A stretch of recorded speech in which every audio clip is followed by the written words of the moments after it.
Timberline Junction Railroad. At least it looks like I made some progress this month, whereas in the past laying rail and stuff is kind of a slow process, so it doesn't look like I make much, but I've got some stuff to show you on this one that will prove that I've actually been doing something. So one of the things I want to show you is that I told you about last time that I'd be putting in is a circuit that is an automatic switch for the two return loops. I got one of them put in. It works fantastic. I'll be able to send a train into the return loop, and it'll automatically come back out off the diverging route of that turnout without me having to go over and switch the switch myself. Another thing I'm going to talk about is the helix. I've started on the helix inside the mountain. You saw a little picture of it at the start of the video, and it does look kind of like the Matterhorn at Disneyland when they were building it. I was able to keep it at about a 2.5% grade. I'll give you a little video of one of my engines running up that grade for part of it anyway. I don't have all of it laid yet, but I do have one full loop on it so far. I decided to go with flex track on that instead of hand laying the rails inside the helix, because it's going to be covered up for the most part, and you wouldn't be able to see it anyway. So it was just a lot faster to be able to do it with flex track. And I had some, so that's what I did, and I'm laying it on N scale cork. Even though it's HO scale, the narrow gauge fits on the N scale cork pretty well. That's what I've been using for all the N scale track. Another thing I'm going to be doing is showing you where I'm going to put the timber trestle that'll be over the top of the standard gauge. Where there's a trestle for the standard gauge, there's going to be a timber trestle higher up the mountain for the narrow gauge. Well, I also picked up recently, in fact they just came in today, a couple of PSX circuit breakers that I'll be using. I just got two right now, but I'm going to split the layout, I think, into 4 sections, four separate power districts, 2 on top and 2 on the bottom, and I'll get another one of these and end up having 4 circuit breakers total. Then I'm going to show you some of the stuff I've got laid in the yard. I got some new track put in the yard. I changed some stuff in the yard, and then I also got my turntable put in for the main yard. It's 90% complete. It looks really good, and I'll tell you some about that when I show it to you. Then I want to give some shout outs to some companies that I bought stuff from and have done some business with. One of them is Jamestown Trains. He's a master modeler, and he makes tracks similar to like I do with fast tracks equipment. But I didn't have a jig for the crossing that I put in the yard, and because it was so small, I had him make it for me, and it turned out really nice. So I want to give him a shout out for that. And then Tom over at Campbell Kits, I had bought a coaling tower on eBay, and it came pretty much complete. And of course, that's one of the things when you buy stuff on eBay, you don't always get what you think you're getting. It wasn't quite complete, so I went to their site, and of course I could order parts that are missing or something like that, so I did that. Well, Tom shipped them out pretty quick, but he made the mistake of shipping to the wrong address. Excuse me. So I contacted him when I didn't see the product for about a month, and he got to look and he said, "Oh, I messed up. I sent it to the wrong address." And of course I told him it was okay because I wasn't building it yet, but he profusely apologized, rushed it right out. I got it like 2 days later.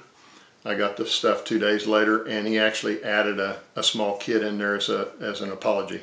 So give a shout out to Tom over at Campbell Kits. He really does business the right way. Then Kirkwood Hill Models, who does the the turntable kits, the one that I put in. He also does O-scale. He does a lot of O-scale structures and stuff that are really nice. If I was doing O-scale, I'd be buying a lot of stuff from him. He's over in the UK, and that's Kirkwood Hill Models. I'll put all these in the description. Then, of course, the picture you saw at the first of the video, if you didn't guess already, it was the Matterhorn at Disneyland when they were building it. And I kind of thought that's what this helix looked like as I'm putting it up. It reminded me of that.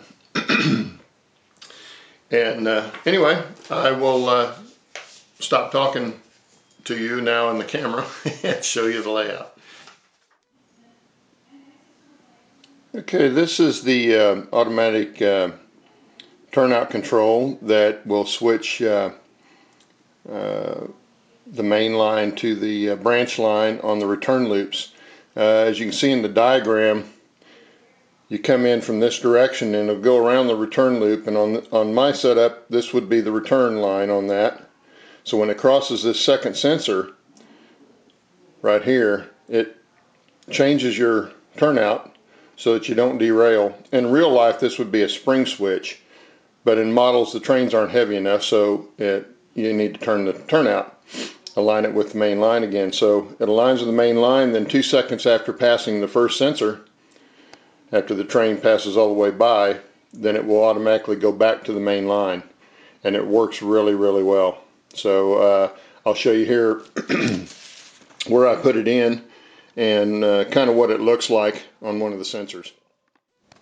This is the sensor board, or the control board that comes with the sensors. You get 2 infrared receivers and 2 infrared transmitters that are tied into this board. And then the blue and the black wire go to the turnout. The black wire on the left is the power line, and all the others go to the sensors. So then you have this kind of set up here. What I did was I went for across the tracks. You can also go through the track and bounce it off the bottom of the train, but that took a little more lining up. This is much easier to do, and they're going to be in tunnels anyway, so it really didn't matter if I set them up above the terrain, above the bench. But if you did that and didn't have a tunnel to put it in, you could always put it in a building, something like that, to trip the sensor. The other one I have over here in the tunnel, you can't really see it, but there's the wire going up to it, and that's the original one. When it comes through there, it goes on around and then it comes back, hits this other sensor over here, turns the turnout, and then turns it back when it passes that sensor. Okay, here is the helix inside what's going to be the mountain here. As you can see, I've got the support set up for at various points, and of course I'm moving those around as I need them. But I'm going to be coming in from this side. That narrow gauge line comes up here. This white template is one of the timber trestles, and then from this point right here over to this point will be just a straight line there, and then it starts into the helix. And this is a 18-inch radius curve through here. There's a real nice little grade calculator online, and I'll put the link to that description in the description below the video. It's really handy. It's got grade calculations and also helix calculations. Let you know what your climb's going to be, how much room you're going to have, how many pieces of your sub-road bed that you need to build to build it. This is a, let me look down here. This is a piece of, excuse the camera work, but this is a piece of the plywood that I'm using 1/2-inch ply for my sub-road bed. And I've put it together with glue it and clamp it overnight. It's plenty strong enough. This is the piece that'll actually come up to the top. It'll actually set in here. If you can see that, about like that. and over here to my left, that's where it will be branching off to both sides around this wall. One to my left and one to my right. All right, here are the two trestles for this side of the mountain. You'll see as soon as you walk in the door. This bottom one is going to be for the standard gauge. That'll be a micro-engineering steel trestle.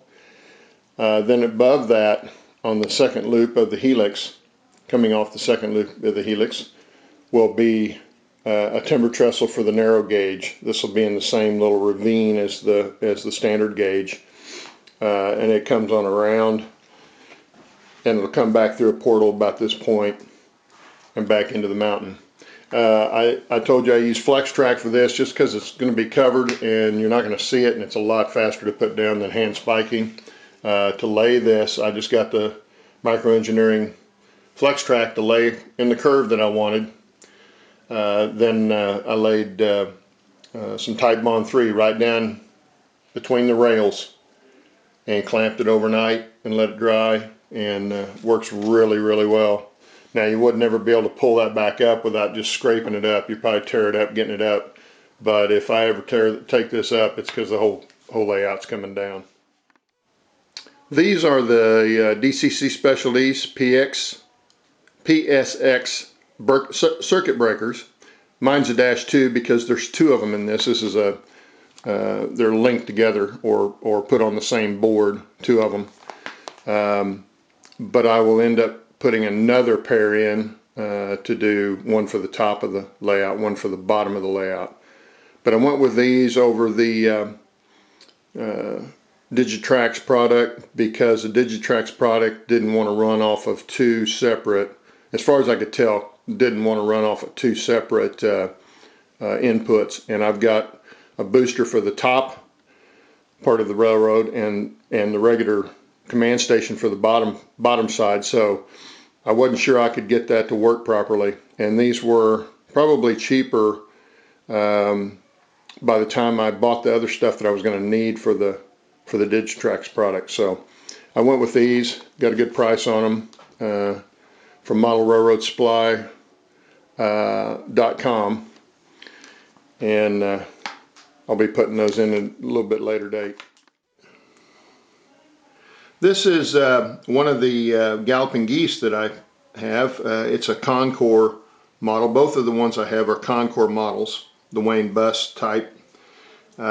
This one is used, and it's going to have to be cleaned up. It does run, but it's going to have to be cleaned up a little bit. But it does have DCC already in it, and I got it for a really good price, so it was kind of hard to turn down. Anyway, this is the turntable. It is a model of the Durango, Colorado turntable. He's got some others that are HON3, also some O-scale stuff. And his kits, that's Kirkwood Hill models. His kits are really nice. They're easy to put together. They're all laser cut. I added the stone from Cooch products on the inner wall. You could do it like concrete or something, but I kind of like the stone look. So that's what I put in, but it works really, really nice. And I'm using it right now with a DC controller just to test it, but I will be putting a mobile decoder, an inexpensive mobile decoder on this so I can run it from my throttles. Then the roundhouses, I was going to kit bash 2 roundhouses. I've got 6 stalls of a Midland, Colorado roundhouse, and that's the ones you see here. And they're a little bit longer. They'll hold the K27s and the K28s and the K36s that I'll be having. And then the Como roundhouse from Como, Colorado was a much older, built in the 1880s, and it'll hold the C19s and also the galloping geese. And I have 6 stalls for that one. So I'll have two different roundhouses, but they'll be off the same turntable, and they'll house all the locos that I'll be having on the layout. This is the crossover, not a crossover, but a crossing that's DCC. It's all hand built. Works really nice, really smooth. The guy does really, really good work. Not cheap, not cheap at all, but Fast Tracks didn't make this 45 degree. All they had was a 19 degree jig, and I needed a 45, so I went ahead and had him build that since I only needed the one. Then down this way, I've got some of the new stuff put in. I took out the three-way switch I had at the other end of the layout, and I put it in right here. Modified it a little bit so it worked a little bit better, and I put it in at this location because I really needed it right here. Excuse me. And then right here I've got a number 6 going off here, and then this is actually 2 number 6s put together that I did. Made them a little bit closer together than what you would get if you just took two straight turnouts and put them together, so you can see where the points are right off the frog, so I can get it a little bit shorter than what usually a number 6 would give you. Even though the Blackstone engines will do a number 4 turnout, and I have a couple of them here in the yard, the number 6s work much, much better. This is a shot looking down the yard, and you can kind of see where we're going. We were right here. Those will be the yard tracks. Right in there will be the yard tracks. The flex track I've got laying there is just to show you where the track's going to go. These will be hand laid. The block of lead that track's going up over, that's going to be the coal dump for the coal tower. The coal tower will be sitting where the black block is, and the reason I'm using those is because they're size appropriate for the footprint for those buildings. Then the white little jar right here, that's about the size of the water tower, so it'll be sitting in here, and then you'll have the coal tower, and you see the Campbell kit model down there, a red box. That's going to be the sand tower right down there. Then on beyond that will be a lumber yard and some other things over that way. I thought I'd leave you with the little run up the Helix with the K27. This is a Blackstone DCC engine. Very good engines. They're out of production right now, so you have to find them on eBay or find somebody who's got one. But anyway, they're really nice engines, and it climbs this 2.5% grade with no problem. That's speed step 1, so it climbs just fine. We're going up to about 10 or 15.